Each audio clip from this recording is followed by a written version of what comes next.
Abnormal colligative property या abnormal molecular mass कब देखने को मिलता है? कल ये किया था हमने। तो एबनॉर्मल कॉलिगेटिव प्रॉपर्टी, तो colligative property directly proportional to number of moles of solute, inversely proportional to molecular weight. तो अगर हम सॉल्यूशन में जितने मोल्स हम डाल रहे हैं तो वो तो बोले थियोरेटिकल या नॉर्मल मोल्स, लेकिन अगर सॉल्यूट उस सॉल्वेंट में जाने के बाद डिसोसिएट या एसोसिएट हो जाता है तो नंबर ऑफ मोल्स चेंज हो जाएंगे। डिसोसिएट हो गया तो बढ़ जाएंगे, एसोसिएट हुआ तो डिक्रीज हो जाएंगे। और जब नंबर ऑफ मोल्स चेंज हो गए सॉल्यूशन के अंदर तो कॉलिगेटिव प्रॉपर्टी की वैल्यू जो हम एक्सपेक्ट कर रहे थे उससे लगाएगी। तो जो हम एक्सपेक्ट कर रहे थे उसको हमने नाम दिया था, जो एक्सपेरिमेंटली आ रही थी उसको बोले थे ऑब्जर्व सीपी, और जो हम एक्सपेक्ट कर रहे थे या तो उसको बोलते हैं नॉर्मल सीपी या फिर नॉर्मल की जगह थ्योरेटिकल सीपी। अब क्योंकि CP directly proportional to number of moles है तो ऊपर ऑब्जर्व सीपी तो ऊपर ऑब्जर्व नंबर ऑफ मोल्स, और नीचे ऑब्जर्व मॉलिक्यूलर मास क्योंकि सीपी और मॉलिक्यूलर मास इनवर्सली प्रोपोर्शनल है। अब आई की वैल्यू एक went of factor term introduce हो गई थी कि रेशियो को कहते हैं went of factor observe CP की नॉर्मल सीपी से। तो ये वेंट ऑफ फैक्टर क्या कह रहा था, मेन बात यहां से शुरू करनी थी कि जो आपकी एबनॉर्मेलिटी आ रही है उस एबनॉर्मेलिटी को मैं थ्योरेटिकली रिमूव करूंगा। थ्योरी में जो एबनॉर्मेलिटी आ रही है और प्रैक्टिकल में यानी नॉर्मल में और ऑब्जर्व में जो डिफरेंस आ रहा है उस डिफरेंस को अगर हम वेंट ऑफ फैक्टर यूज करते हैं तो ठीक हो जाता है। कैसे? तो देखिए कैसे। कल वाले किस्से में अगर हम ये कहते थे अगर हम 1 मोल सॉल्यूट डालते थे तो elevation in boiling point 3 degree Celsius हो रहा था। 2 मोल डालेंगे तो 6 होगा। तो अगर हमने 1 मोल ग्लूकोज डाला तो ये हुआ। अगर हमने 1 मोल NaCl डाला तो डेल्टा टीबी एक्सपेक्टेड तो था 3 होगा क्योंकि हमने 1 मोल डाला।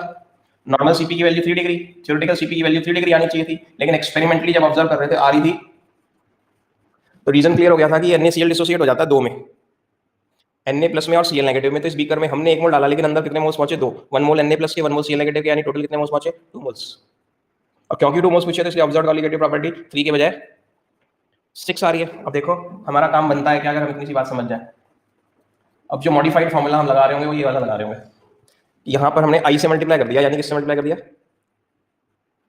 तो अब यहां जो मोलालिटी होगी उस मोलालिटी तो हम जो हमने सॉल्यूशन बनाया वो 1 मोल डाल के बनाया ना, तो हम इस मोलालिटी के न्यूमरेटर में नंबर ऑफ मोल्स की जगह क्या रख रहे होंगे? हम 1।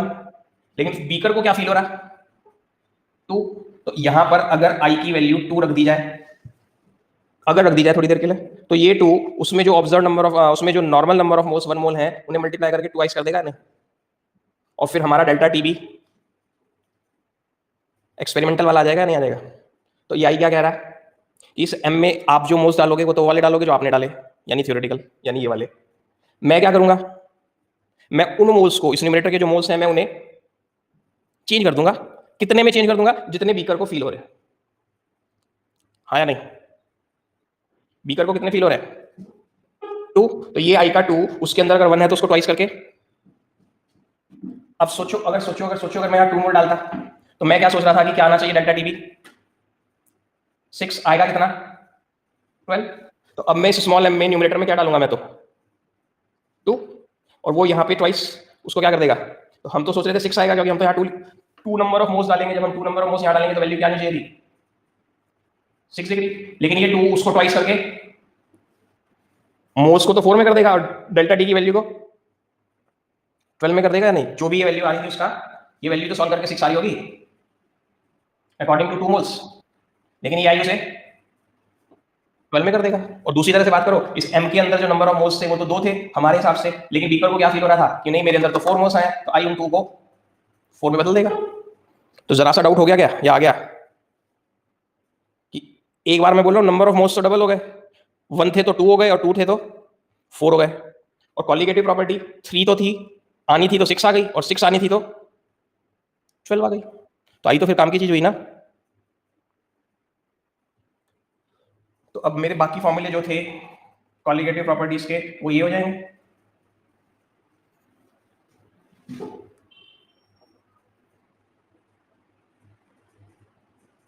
अब इसमें थोड़ा सा अपने चैन बढ़िया क्या है, थोड़ा सा जो बुक बढ़िया से नहीं करती।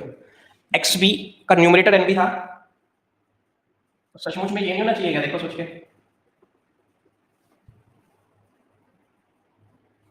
Number of moles I N B यहां भी होना चाहिए, एन बी यहां भी होना चाहिए। लेकिन हमारी बोर्ड वाले क्वेश्चंस में तो याद करो, यहाँ पे हम एनबी को नेग्लेक्ट ही कर देते थे, तो आई एनबी भी नेग्लेक्टेड सा ही रह जाता है, इसलिए खाली ऊपर ही फील करेगा ना। लेकिन अगर हम बहुत बढ़िया से प्रिसाइज बात करें तो आई एनबी यहाँ भी होना चाहिए। और चौथी कॉलिगेटिव प्रॉपर्टी होती थी ऑस्मोटिक प्रेशर, वो कल तक था pi equal to C R T, आज क्या हो जाएगा। अब सी के न्यूमरेटर में भी नंबर ऑफ मोल्स हैं, आई उन्हें अपने हिसाब से डिसोसिएशन के हिसाब से तो एसोसिएशन के हिसाब से तो चेंज कर देगा नहीं, और फिर ये वाला जो पाई है ये ऑब्जर्व पाई के इक्विवेलेंट आ जाएगा, इक्वल आ जाएगा पाई के रखने से। अब ये सब तो किस्सा हमने किया इन टर्म्स ऑफ डिसोसिएशन, और डिसोसिएशन में कल मैंने आपको अल्फा वाला केस भी कंसिडर करा दिया था, जब आपका एसिटिक एसिड कंप्लीटली डिसोसिएट नहीं हो रहा था। लेकिन उस केस में भी आई की वैल्यू 1 से तो ज्यादा ही आ रही थी, याद हो। अब मान लीजिए आप कहते हो कि हमें याद नहीं आई, तो मैंने आपसे वादा किया था हम सारी बात दोबारा एक बार और करेंगे, या नहीं। तो अगर हमने एसिटिक एसिड को पानी में डाला मीन सॉल्यूशन बनाने के लिए, तो वहां वो एसिटेट आयंस और H+H+ हो गया, यस और नो। अब मान लीजिए कल तो हमने 10 डाले थे, 10 ही डाल दें। तो अगर इस बीकर में हम 10 मोल्स डाल रहे हैं और हम कल वाली कहानी कंटिन्यू करते हैं, तो डेल्टा टी भी क्या आना चाहिए, 1 मोल डालने से। अगर 3 डिग्री सेल्सियस आता है तो 10 मोल डालने से।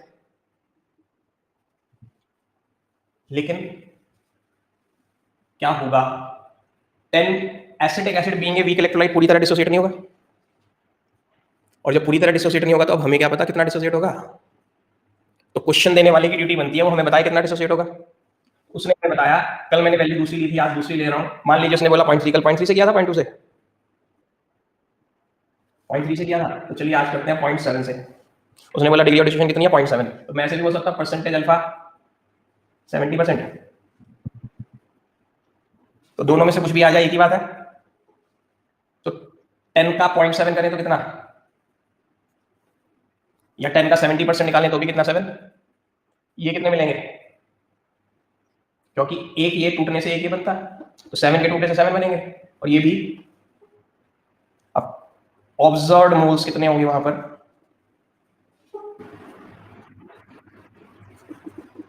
3 तो ये वाले, क्योंकि ये भी तो वहां सॉल्यूट का काम ही करेगा, क्योंकि बीकर को ये नहीं पता मतलब है कि सॉल्यूट कैसे हैं, साबुत हैं, टूटे हुए हैं, हाथी के हैं या घोड़े के हैं, तो बस इतना मतलब सॉल्यूट है या नहीं।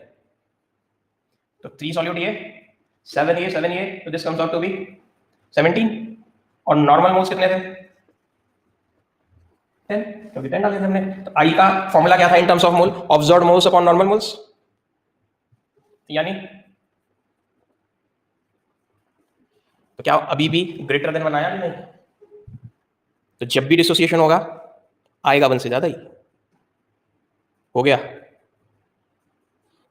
अब बुक वाला जो इसके न्यूमेरिकल्स होते हैं करने के लिए ना लंबा मेथड लगाता है, हम एक इजियर वर्जन बना सकते हैं। आप alpha is equal to I-1 upon N-1 लिख सकते हो, लिख लो, और फिर इसके नीचे लिख लो alpha is equal to degree of dissociation, alpha is equal to degree of dissociation. आई तो बताइए वेंटा फैक्टर, बोलो आई तो बताइए वेंटा फैक्टर या नहीं। अब n कौन है, अगर आपका KCl है, अगर आपका एसिटिक एसिड है तो n की वैल्यू विजिबल है नहीं, तो n की वैल्यू 2। अगर आपका K2SO4 है, अगर आपका MgCl2 है तो n की वैल्यू 3। पकड़ लिया किसी ने बात, KCl टूटे तो 2 आयंस देता है तो N2, एसिटिक एसिड टूटे तो 2 आयंस देता है N2, K2SO4 टूटे तो कितने आयंस देता है, 2 K 1 सल्फर 4 ऑक्सीजन, 4 2 6 7 या नहीं, 2 K 1 सल्फर 4 ऑक्सीजन या नहीं। तो इतना हमें पता है, 2 K प्लस देगा और एक SO4 2 नेगेटिव देगा। ठीक है, एक स्टूडेंट यस कह रहे थे, वो ध्यान दो सर, बात पकड़ में आ गई या नहीं। तो कितने आयंस दे रहा है ये, इसलिए N3। MgCl2 पानी में डालो, कितने आयंस देने चाहिए, 3। एक Mg2 plus, single Mg2 plus और 2 Cl नेगेटिव। बताइए 3 समझ आएगा नहीं, बढ़े। अब ये वैल्यू मैं आपको करके निकाल के दिखा रहा हूं, ये वैल्यू मैं आपको निकाल के करके दिखा रहा हूं फ्रॉम द फॉर्मूला। मान लीजिए इसी किस्से के लिए हमें आई निकालना था, अल्फा दिया हुआ था क्या, कितना आई निकालना था क्या, एन की वैल्यू एसिटिक एसिड के लिए क्या होती है, तो 2 - 1 सॉल्व करके आई की वैल्यू 1.7 आ रही है क्या? मजा आ गया कुछ? यानी मुझे वो इक्वेशन लिखने की जिसको लिखने में मुझे आलस आता है, इक्विलिब्रियम चैप्टर के हिसाब से चलना पड़ता है, वो चीजें डिसोसिएशन एसोसिएशन सीधा मेरा काम कर दिया करेगा मेरे बोर्ड लेवल के थ्योरेटिकल क्वेश्चंस, थ्योरेटिकल कह रहा हूँ, सब्जेक्टिव पेपर के लिए। तो कभी तो वो आपको आई दे देगा, अल्फा निकलवाएगा, कभी आपको अल्फा दे देगा, आई निकलवाएगा, और बहुत मुश्किल क्वेश्चन डिजाइन कर देता है, एन भी निकलवा सकता है कि बताओ ये अननोन इलेक्ट्रोलाइट है, ये कितने आयंस में डिसोसिएट होता होगा। For strong electrolyte alpha is equal to 1, तो अल्फा की जगह 1 लिखो, आई मुझे निकालना है अपॉन n-1, तो this implies I is equal to n या नहीं। तो अब मैं आपसे पूछूं, बोर्ड के पेपर में आया हुआ क्वेश्चन है, what is the value of went of factor for K2SO4? 3, क्योंकि K2SO4 3 में टूटता है, हमने बोला स्ट्रॉन्ग इलेक्ट्रोलाइट के लिए आई और n, ठीक है। हालांकि कई न्यूमेरिकल्स वैसे देते हैं स्ट्रॉन्ग इलेक्ट्रोलाइट दे देता है और फिर भी कहता है डिग्री ऑफ डिसोसिएशन निकालो, इसका मतलब वो एज्यूम कर रहा है कि ये वाला स्ट्रॉन्ग इलेक्ट्रोलाइट इस पर्टिकुलर कंडीशंस में कंप्लीटली डिसोसिएट, तो क्वेश्चन की लैंग्वेज से पता चल जाएगा, वो स्ट्रॉन्ग होते हुए भी कह रहा है अल्फा निकालो, तो इसका मतलब निकाल देंगे जो भी आ रहा है। आया क्या कुछ और? अगर यहां परसेंट अल्फा लिखा आ जाए तो इंटू 100 कर दोगे। अब ये बात बात करके बताओ कि मोनोप्रोटिक एसिड के केस में ये फॉर्मूला आता है या मैं डिराइव करूं? बिना हेजिटेशन, कोई दिक्कत नहीं है, नहीं आता तो बोल दो आराम से कि सर एक बार बता दो। देखो ये वाला रख कर दूं, ये वाला रख कर दूं, देखिए जिन्होंने क्लास 11 बहुत अच्छे से पढ़ी उन्हें जल्दी याद आएगा, और जिन्होंने नहीं पढ़ी कोई टेंशन नहीं, बस मुझे बार बार पूछते रहना नहीं समझ आया। ये रिएक्शन हम 2 बार लिख चुके हैं अब तक। इक्विलिब्रियम कांस्टेंट का जिक्र कल भी हुआ था जब केएसपी वाला एक न्यूमेरिकल किया था, कल या पहले किया था जब भी। तो इक्विलिब्रियम कांस्टेंट में जो प्रोडक्ट्स होते हैं वो लिखते हैं मल्टीप्लाई में, और जो रिएक्टेंट्स होते हैं वो डिवाइड में। पानी को लेते नहीं है क्योंकि कांस्टेंट मानते हैं। अब ये एसिड का हिस्सा है तो इसको के क्या देते हैं, क्या डिसोसिएशन कांस्टेंट ऑफ एसिड। अब अगर आपने ये एक लिया था, ये नहीं था, ये नहीं था, ठीक, एक में से जाने वाले को क्या कहते हैं, एक्स भी कह सकते हो, वाई भी कह सकते हो, हम यूजुअली क्या कहते हैं, एक से जाने वाले को स्टैंडर्डाइज ही कर दिया था अल्फा का, कि 1 में से जाने वाले को हम अल्फा मानेंगे डिग्री ऑफ डिसोसिएशन। तो अगर 1 में से अल्फा क्या कितना बनेगा, क्योंकि 1 से 1 बन रहा है, अल्फा से अल्फा बनेगा, और ये भी कितना बनेगा, कोई दिक्कत। अब ये एसिटिक एसिड जो है ना, ये करवट बदल रहा है, रंग बदल रहा है, कह रहा है कि नहीं मैं 1 नहीं था, मैं तो झूठ बोल रहा था, मैं तो 1 नहीं था, मैं तो सी था। मान लो ये मैं 1 नहीं था, मैं तो 0.2 था, 0.2 m, तो हम क्या कहेंगे, 1 में से तो कितना जाता है, तो 0.2 में से कितना जाएगा, मैथ्स लगाओ, एक में से अगर अल्फा मरते हैं तो 2 में से कितने बनेंगे, 0.2 में से कितने बनेंगे, तो सी में से कितने बनेंगे, सी टाइम्स कर दिया तो सी अल्फा, देखो इसको खोलने से क्या बनेगा, सी माइनस, और ये भी क्या हो जाएगा, जब सी अल्फा मारे तो ये भी सी अल्फा और ये भी सी अल्फा। जिसको डाउन जगह बना लेते हैं, इसके जगह से दिक्कत होती है। ये तो पकड़ में आया सर, 1 में से जाने वाले को अल्फा कहते हैं। अब अगर हम इसको सी टाइम्स कर दें, ये 1 था, 1 था, तो बोला 1 नहीं हूं मैं तो सी हूं, तो क्या करें, सी टाइम्स इसका करा तो इसका भी, इस पहले 1 था फिर हमने सी कह दिया, तो सी को कह सकते हैं ना 1 का सी टाइम्स सी, 1 का 5 टाइम 5, 1 का 6 टाइम 6, तो 1 का सी टाइम्स सी, तो 1 का सी टाइम्स सी, तो हमने 1 को सी टाइम कर दिया, तो 1 माइनस अल्फा का जो था उसका भी क्या कर दें, और यहां जो था वो भी सी टाइम्स, और यहां जो था वो भी सी टाइम्स। नहीं आ रहा तो फिर से बोलो, मैं ये एसिटिक एसिड डिसोसिएट हो रहा है तो समझ आ रहा है। मान लेते हैं हम ये 1 लेते हैं और ये अभी नहीं टूटा, तो 1 में से टूटने वाले को क्या कहते हैं, एक्स वाई जेड कुछ भी मान सकते हैं, कि मान लो 1 में से एक्स गया, तो हम एक्स की जगह एक मिनट के लिए मान लो 1 में से अल्फा गया, तो इस अल्फा को उन्होंने नाम दे दिया, 1 में से जाने वाले को कहते हैं डिग्री ऑफ डिसोसिएशन, और उसे डिनोट किससे कर दिया, स्टैंडर्डाइज कर दिया, भाई एक्स वाई नहीं, 1 में से जाने वाले के लिए अल्फा यूज करा दो, जबकि हम एक्स भी ले सकते थे, वाई भी ले सकते थे। आइए बात या नहीं, तो 1 में से अल्फा क्या, तो ये कितने बनेंगे, बिना टेंशन बोलो यहाँ पे क्या लिखो, कितने बनेंगे, और ये कितने बनेंगे, नहीं नहीं, क्यों, ये 1 है, ये कितना है,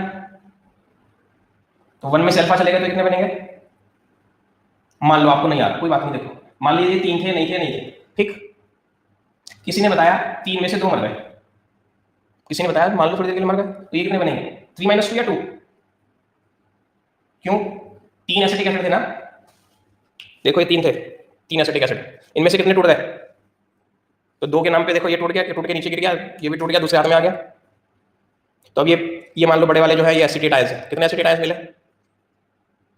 और ये कितने H+ आयंस मिले? दो। तो तीन में से दो टूटे तो कितने मिले? क्यों? क्योंकि एक से रटो मत, एक से एक एसिटेट नहीं बन रहा, तो दो से अगर एक एसिटिक एसिड टूट जाता है तो एक एसिटेट आयन बनता है और एक H+ बनता है। तो अगर दो एसिटिक एसिड टूटे तो नहीं सर, बताओ सर, ये तीन थे ना, दो टूट गए तो दो एसिटेट बने, दो H+ बने। मान लीजिए, मान लो एक मिनट के लिए तीन थे, तीन में से एक टूट गया, तो एक टूटने से एक H+ और एक एसिटेट एक H+, ये वाला। तो हमारे तीन में से दो टूटे तो दो एसिटेट दो H+, अभी भी नहीं आया। तो वन में से अल्फा गए तो, और ये भी अल्फा, हाँ या नहीं? अभी बोला मैं तो झूठ बोल रहा था, मैं वन नहीं सी था, तो हम क्या कहेंगे? वन का C टाइम्स हो गया। कोई बोले मैं वन नहीं था, मैं तो 5 था, तो हम क्या कहें? अरे तुम तो 5 टाइम्स हो गए बैठे बैठे चुपचाप। कोई हमने लिखा था वन, वो बोला मैं वन नहीं था, मैं 7 था, तो हम क्या बोले? तुम तो 7 टाइम्स हो गए। तो कोई वन से C हो गया, तुम क्या कहे? तुम तो C टाइम्स हो गया, तो ये भी कितने टाइम्स? ये भी कितने टाइम्स? ये भी कितने टाइम्स? मान लो ये भी नहीं आया, एक में से कितना जाता है? तो C में से कितना जाएगा? C alpha. तो C माइनस ये कितने बनेंगे यहाँ पे? C अल्फा, क्योंकि एक से एक बनता है तो C अल्फा से C अल्फा बनेंगे। और ये कितने बनेंगे? अब जरा देखो, ये वही तो लिखा हुआ जो पहले लिखा था, ये चीज की जगह ही लिखी हुई थी पहले, अब तो आया। तो अब K का expression CH3CO negative, H positive, CH3COOH, हाँ या नहीं? तो अब एसिटेट की जगह क्या वैल्यू डाले? C alpha. H+ की जगह भी क्या डाले? C alpha. स्क्रीन दिख रही है? तो ये सॉल्व करके क्या आया?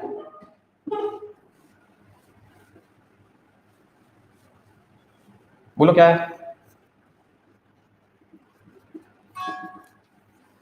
ये देखिए ये नहीं। तो क्लास 11th में भी हमने बॉक्स बना रखा है इस फॉर्मूले पे, वहां लिखवा भी रखा है, जब फर्स्ट टाइम से ड्राइव किया था, आल्सो फॉर क्लास 12th, कि क्लास 12th में हमें डायरेक्ट यूज करना पड़ेगा। तो यहाँ C कौन है? कंसंट्रेशन। और वो कंसंट्रेशन का यूनिट क्या? पूरे इक्विलिब्रियम चैप्टर में कंसंट्रेशन कौन सी यूज करते थे? मोल पर लीटर। देखिए final shot, 2 gram acetic acid was dissolved in 700 gram water, ठीक।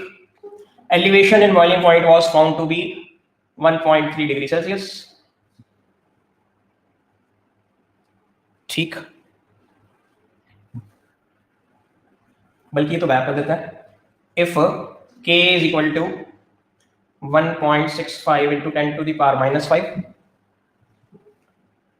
find delta TB, ठीक है। सांस भारी, देखो delta TB is equal to, अगर मैंने ये एबनॉर्मेलिटी इन कॉलिगेटिव प्रॉपर्टी वाला आर्टिकल नहीं पढ़ा हुआ तो मैं ये फॉर्मूला लगाऊंगा।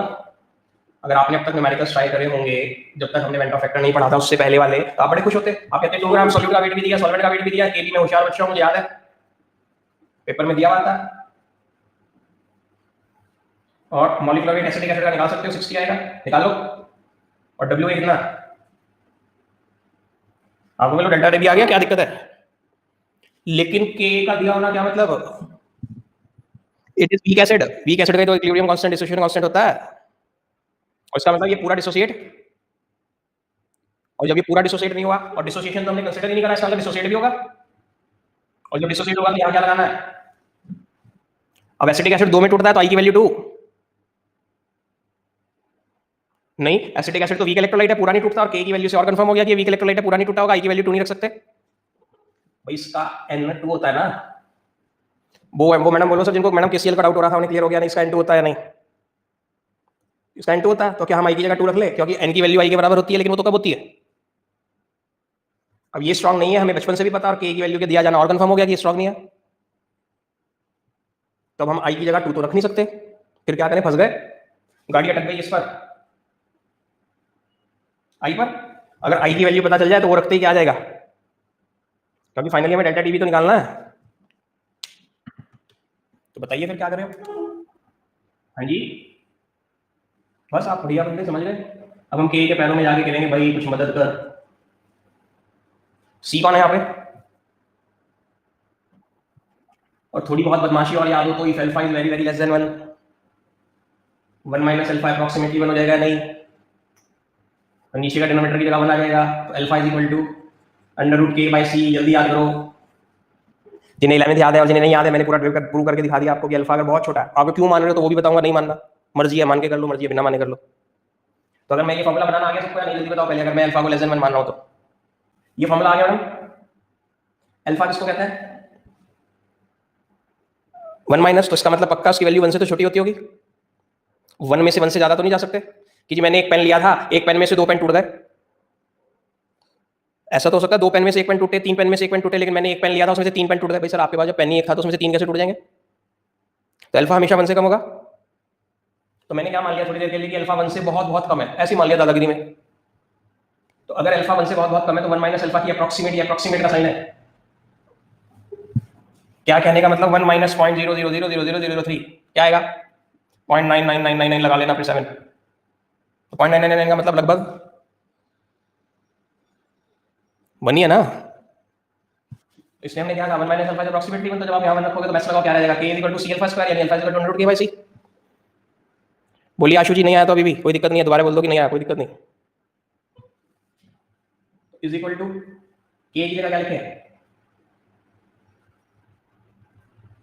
अपॉन सी तो पता ही नहीं, लेकिन हम सी कौन है, और मोलैरिटी क्या होता है, number of moles. Number of moles कैसे निकलता है, 2/60, बोलो weight upon molecular weight of acetic acid upon, अभी हाँ तो वॉल्यूम ऑफ सॉल्यूशन का जुगाड़ दिया ही नहीं, ये तो वेट दिया मैं। बिल्कुल सही बोले हमारे सर जी, 700 ml। क्यों, वाटर की डेंसिटी कुछ ना दी हो तो 1 मान सकते हैं। तो 700 ग्राम ऑफ सॉल्यूशन मानो, 700 ग्राम सॉल्यूशन को 700 ml सॉल्यूशन मानो, 700 ml मतलब 0.7 लीटर। और अगर डेंसिटी दे देता तो फिर मैं इन दोनों को ऐड करता, 702 ग्राम सॉल्यूशन का वेट बनता है नहीं। सॉल्यूशन का वेट 702 ग्राम होता, अगर न्यूमेरिकल में डेंसिटी दी होती तो। डेंसिटी दी हुई थी, मास की जगह क्या लिख देता, दिख रहा है, लेकिन डेंसिटी नहीं दी तो एज्यूम कर लो सी आ गया। कौन सा सर, हिमांशु जी बोल रहे हैं, देखो हिमांशु जी कितनी बढ़िया बात, पूछते रहा करो सर, बस सोचते रहा करो कि सर पूछो ना पूछो। घर में क्लास लेना, घर जाके आज कांच का क्लास है, उसमें पानी ले सकते हैं, लगभग फ्री का ही अभी सहारनपुर में। मार्कर का जुगाड़ कर लेना किसी तरह, नहीं तो पेपर काट वाट के पेपर चिपका लेना जहां तक उसका लेवल है, बाहर ग्लास के बाहर, ठीक। फिर चीनी भी घर में है, 1 चम्मच चीनी इसमें डालना धीरे से, चाहे तो चम्मच स्टिर करके घोल लेना, लेकिन आपको तो घुलते हुए सर 1-2 छींटा क्या पता बाहर गिर जाए, तो छोड़ देना, 2-3 घंटे बाद देख लेना वो चीनी घुल जाएगी। अब वाटर का लेवल जो है उस मार्क से थोड़ा ऊपर निकल गया होगा, नहीं बोलो हिमांशु जी, बस फिर उसका क्या मतलब, ये 700 ग्राम पानी था मान लो, 700 ग्राम पानी था मतलब 700 ml पानी था, यानी 700 ml सॉल्यूशन भी है। आ गया डाउट क्लियर। अब हम इस वैल्यू को सॉल्व करें तो 2 divided by 60 and divided by 0.7, 0.047 0.048 आ रहा है, डन। बोलो भाई, यहाँ 0.048 रख दो, कौन आ गया ये, इसकी वैल्यू आ गई। अब मुझे अल्फा चाहिए, आई चाहिए, तो अब किसके पास जाऊं, अल्फा की जो वैल्यू आई वो यहां से यहां रख दूंगा या रख के दिखाऊं, बोलो गम जी। अल्फा की वैल्यू रख देंगे, आई की वैल्यू निकालनी है, एन की वैल्यू 2 है क्या,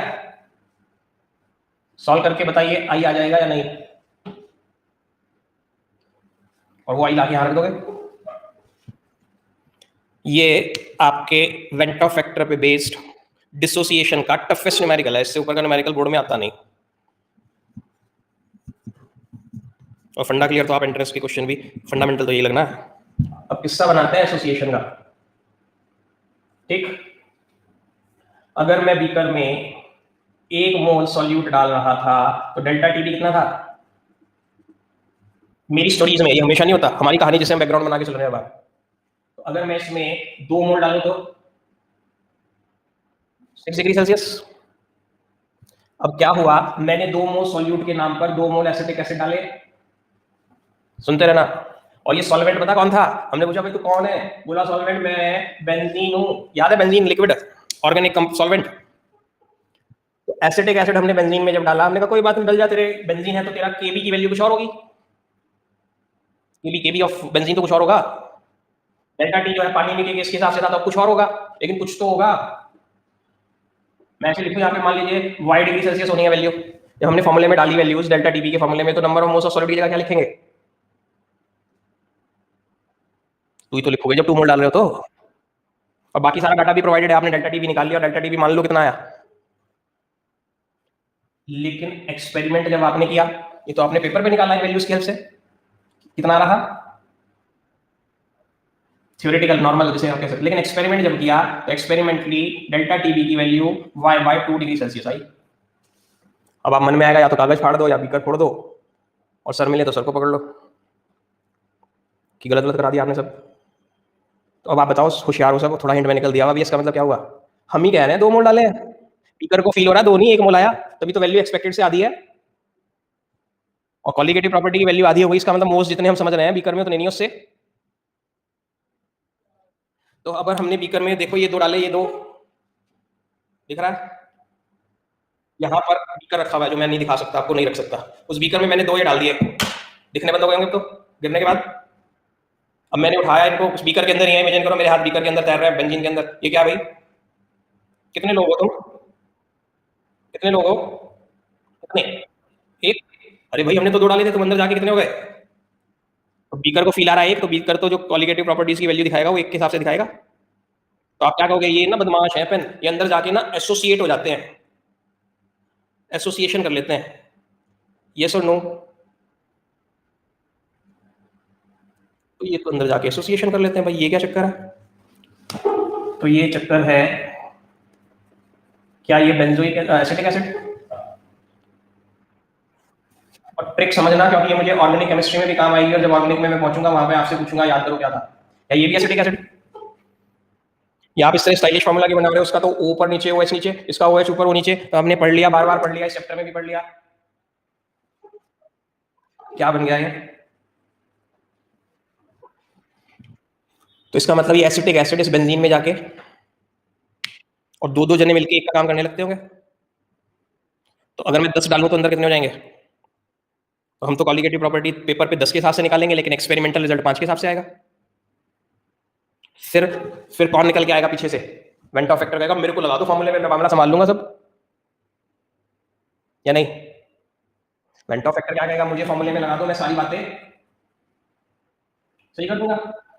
तो मैं तो ऑब्जर्व नंबर ऑफ मोल्स इसमें, sorry theoretical number of moles इसमें कितने डालूंगा, और आई की वैल्यू अगर यहाँ पर 1/2 हो तो फाइनली 1 मोल रह जाएगा नहीं, और मेरा एक्सपेरिमेंटल रिजल्ट थ्योरेटिकल रिजल्ट के साथ मैच कर जाएगा अगर मैंने यहाँ लगा दिया तो।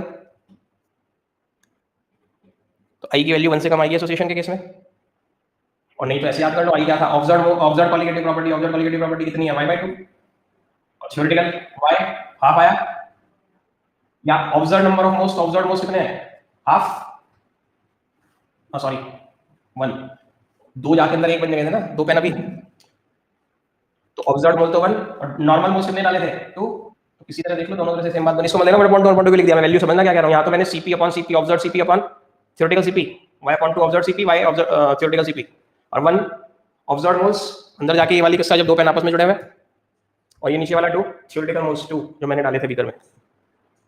नहीं आया क्या, रब कर दूं बोर्ड पे, ये फोटो बना लिया।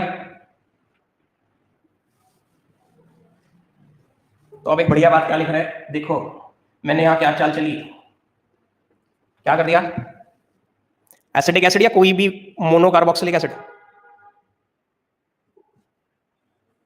तो अगर मैं आर की जगह C6H5 लिख दूं तो क्या नाम, हम देखो क्या लिख रहे हैं, RCOOH when dissolved या when in water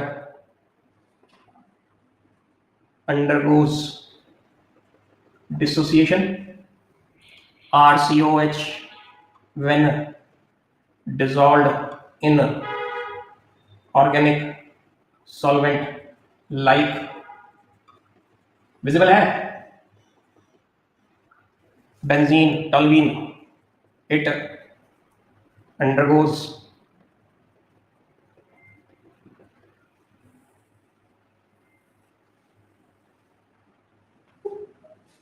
बोलो हाँ या नहीं।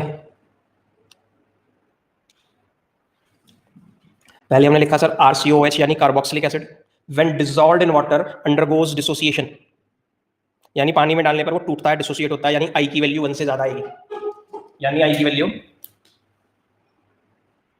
और वही कार्बोक्सिलिक एसिड अगर आप बेंजीन टॉल्यूइन जैसे किसी ऑर्गेनिक सॉल्वेंट में डालते हैं तो वहां क्या होगा, एसोसिएशन, यानी आई की value less than, to form क्या, टू फॉर्म डाइमर। अब ये किस्सा तो जब था ना, अगर मैंने 10 एसिटिक एसिड डाल लिया और वो 5 हो गए, इसका मतलब 10 के 10 डाइमराइजेशन के लिए चले गए। लेकिन ऐसा भी तो हो सकता है मैंने 10 डाले, देखो वही डाइमर ऐसे भी दिखा सकते हैं अगर हम स्ट्रक्चर नहीं बना रहे तो, 2 एसिटिक एसिड एक साथ मिलकर रह रहे हैं, हमने 10 डाले, थोड़ी देर बाद ये नहीं थे, सबके सब कितने हो गए ये वाले। लेकिन ऐसा भी तो हो सकता है 10 में से 4 बोले हम डाइमर बनाएंगे, तो ये कितने होंगे बताओ, जिसको नहीं आया बताओ। अगम पराशर जी देखो मैं 10 पेन तो नहीं पकड़ पाऊंगा, थोड़ी सी मेरी मदद कर देना, मान लो ये 10 पेन है, कितने पेन है मान लो ये, गिनने मत लगना, बस मान लेना 10 है, ठीक।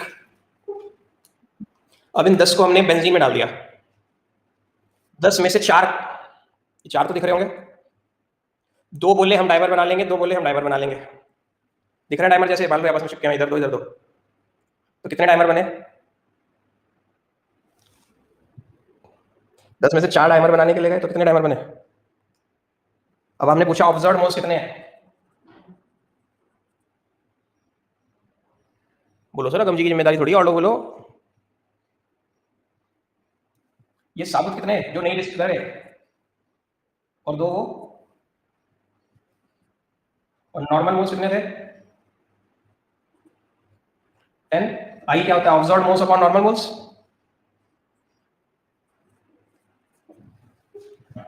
और अगर ये 10 के 10 चले गए थे तो कितना आया था 0.5, अगर ये 10 के 10 डाइमराइज कर जाते तो कितना आया था, 1/2 यानी 0.5, और 10 में से 4 डाइमराइज होने के लिए गए तो आई आया तो 1 से छोटा ही या नहीं, पक्का। अब हम कहेंगे ये तो बड़ा मुश्किल किस्सा करने लगे आप, देखिए फिर आसान जवाब बोर्ड के पेपर के लिए, हालांकि बोर्ड के पेपर में मुझे उम्मीद नहीं है रहेगा, रहा तो हम कर ही देंगे। ये फॉर्मूला किया था क्या अभी थोड़ी देर पहले हमने,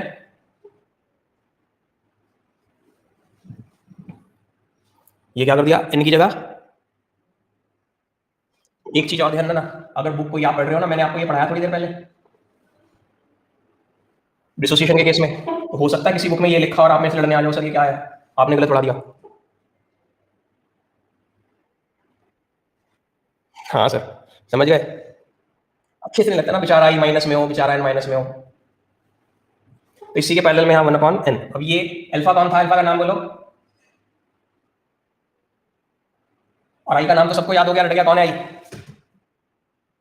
ये अल्फा कौन है,